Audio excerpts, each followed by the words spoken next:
En esta introducción a lo que son las apariciones de la Virgen María, quisiera comenzar mi relato con lo que, en mi opinión, son los dos principios fundamentales con los que hay que enfrentarse al fenómeno de las apariciones. Por un lado, estaría el amor, y como no podría ser de otra manera, hablando de los hombres ante Dios, la libertad.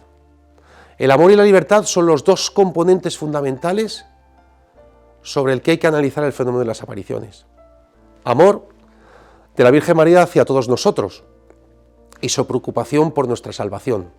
Si el primer dogma mariano es el de la Virgen María como Madre de Dios y nosotros somos hijos de Dios, pues obviamente María es nuestra Madre, y fruto de ese amor lo que quiere es abrirnos, como dice la letanía que se reza al terminar el rosario, las puertas del cielo. Junto a ese amor hay que tener en cuenta la libertad, donde el hombre puede creer o no creer en las apariciones. Se trata de revelaciones privadas donde un cristiano, con su discernimiento, puede decidir si cree o no cree en ellas. Desde un punto de vista técnico, teológico, las apariciones son conocidas como mariofanías, que son aquellas manifestaciones de la Virgen María ante una o más personas en un lugar y en un tiempo histórico determinado. Siempre tiene que haber un encuentro con videntes para que trasladen el mensaje que reciben de la Virgen María. Hay una presencia sensible a la fe, o sea que tiene que haber un contexto unido con la fe, y ese mensaje, en la mayoría de los casos, va unido a la oración y a la conversión, como no podría ser de otra manera, porque ¿cuál es la llave para abrir la puerta del cielo? Pues la conversión y la penitencia.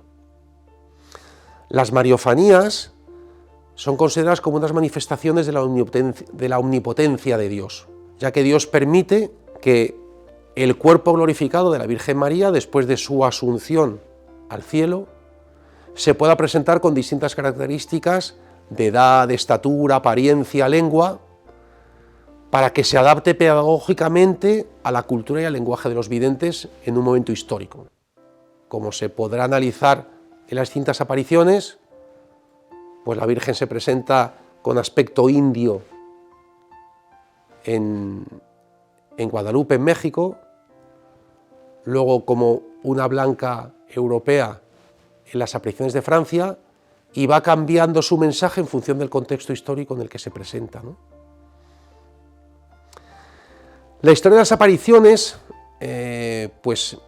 su, llamemos, proceso para el reconocimiento, está unido en sus inicios con el Quinto Concilio de Letrán, que se celebra entre 1512 y 1517, donde se acuerda en ese concilio que correspondía al Papa decidir si la aparición, había que reconocer o no la aparición, aunque también se abría la puerta para que en casos de necesidad pudiese decidir un obispo.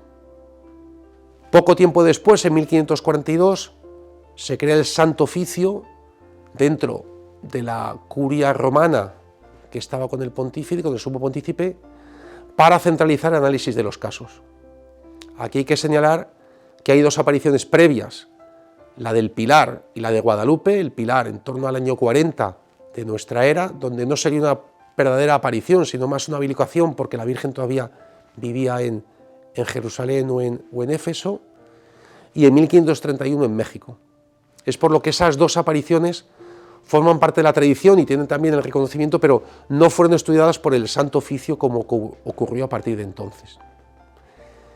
Pero a pesar de que estaba el Santo Oficio instituido y era el que tenía que analizar en las apariciones, siempre había dos cuestiones pendientes. Por un lado, qué valor tenía que dar la Iglesia a las apariciones, a los mensajes asociados a ella, y luego si los creyentes estaban obligados a creer o no en esas apariciones. Llegamos ya a 1738, o sea, ya en pleno siglo XVIII, donde el futuro Benedicto XIV escribe un libro que se llaman Las Beatificaciones de los Siervos de Dios. Y ahí establece dos tipos de revelaciones.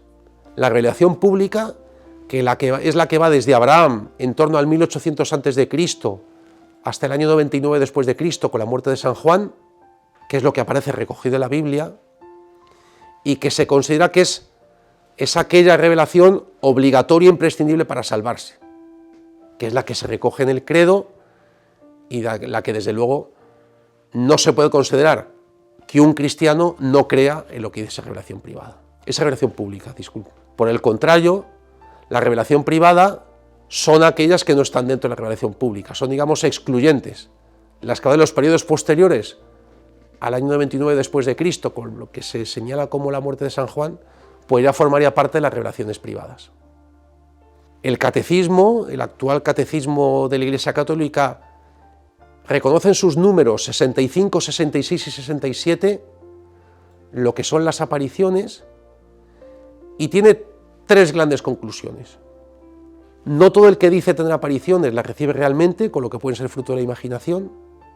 La Iglesia advierte de la necesidad de discernir para enfrentarse a la aparición.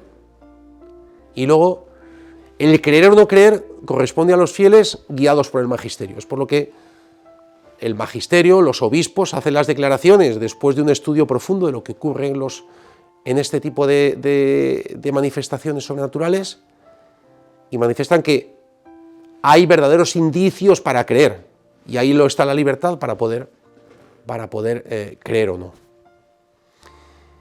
En los años 1978, completados con unas modificaciones en el año 2011, la Congregación para la Defensa de la Fe estableció unas normas, bajo el mandato del entonces cardenal Ratzinger, unas normas para proceder en el discernimiento de las presuntas apariciones y revelaciones, donde se establece claramente que, en primer lugar, la autoridad eclesiástica es la encargada de, por un lado, juzgar los hechos con criterios positivos y negativos. Si esos criterios llevan un examen favorable, autorizar el culto y vigilar por prudencia el desarrollo de los acontecimientos, y luego, a la luz del tiempo y la experiencia, ver ese comportamiento y el paso del tiempo, admitir en juicio sobre si hay signos de veracidad y sobrenaturalidad, considerando los frutos espirituales. Los criterios positivos con los que un obispo tiene que enfrentarse a las apariciones estarían la certeza moral de que existe el hecho después de una investigación rigurosa, el análisis de las circunstancias particulares en torno al fenómeno, como pueden ser las cualidades personales del vidente, la doctrina espiritual y teológica verdadera y libre del mensaje, para que no haya ningún tipo de errores, y luego la sana devoción y los frutos espirituales abundantes y constantes de esas apariciones. Como criterios negativos estarían el error manifiesto acerca del hecho, errores doctrinales en el contenido de los mensajes, afán de lucro vinculado a la aparición, porque los videntes siempre se caracterizan por no tener ningún interés económico en todo lo que tiene que ver con la aparición. También, pues que no hayan ocurrido actos gravemente inmorales durante la aparición o con ocasión de la misma, y luego que, pues bueno, que el vidente no tenga ninguna patología psíquica importante, ¿no? A partir de ahí, la autoridad eclesiástica competente tiene que actuar informándose sin dilación en cuanto tenga conocimiento y vigilando los acontecimientos. Después del discernimiento tiene que intervenir a solicitud de los fieles, aunque esa intervención no suponga ninguna aprobación, y luego también, en caso de circunstancias graves de escándalo, tiene que manifestarse claramente con un motu propio para indicar, pues bueno, que aquello pues no es real y que no hay que creer, para que la feligresía tenga bien claro cómo actuar. Y en los casos dudosos se recomienda abstenerse de todo juicio o actuación directa. La autoridad eclesiástica competente para analizar las apariciones, en primer lugar, es el ordinario del lugar, el obispo, ¿no? El obispo en cada diócesis, que como sucesor de los apóstoles es la máxima autoridad en un territorio de la Iglesia y es el que tiene que empezar a arrancar los estudios y eventualmente pronunciarse. También se puede dar el caso de elevación a la conferencia episcopal, donde o bien con carácter nacional o carácter regional, cuando pida el ordinario, pues pueden contribuir a analizar el caso y a llegar a una decisión de consenso. Y luego, por último, estaría la sede apostólica, Roma, donde a petición de un obispo, de un grupo de fieles o por jurisdicción universal, dado que el Papa, pues bueno, es la máxima autoridad de la Iglesia, ya bien sea el Papa o la doctrina, la Congregación para la Doctrina de la Fe, puede actuar para juzgar lo que ha ocurrido tanto después de la actuación del ordinario como de la Cofradía Episcopal. Y las apariciones, hay 4 grados de aprobación. El primero es una declaración del obispo, donde tiene 3 opciones. La primera y más clara es la de consta la sobrenaturalidad, en el hecho de que se considera que es un acontecimiento digno de devoción por parte de los fieles, o sea que hay una manifestación clara de esa sobrenaturalidad del hecho. La opuesta sería la consta la no sobrenaturalidad, donde está probado que allí no ha habido nada sobrenatural y que estamos hablando de un engaño o de un bulo. Casos de no sobrenaturalidad pues serían, por ejemplo, las pretendidas apariciones en el Palmar de Troya, en las proximidades de Sevilla, donde se vio claramente que allí no había ninguna sobrenaturalidad, ¿no?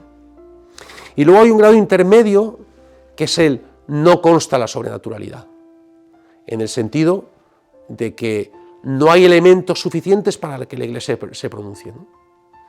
Y ahí como caso paradigmático pues serían las apariciones de Laus, que se producen en 1664, y hasta el año 2008, o sea 344 años después, el obispo no declaró que constaba la sobrenaturalidad.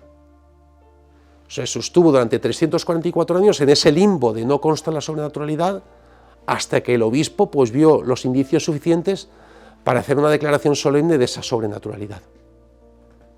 El siguiente escalón, después de la declaración del obispo, sería el otorgamiento de un permiso para la celebración de la liturgia, ¿no?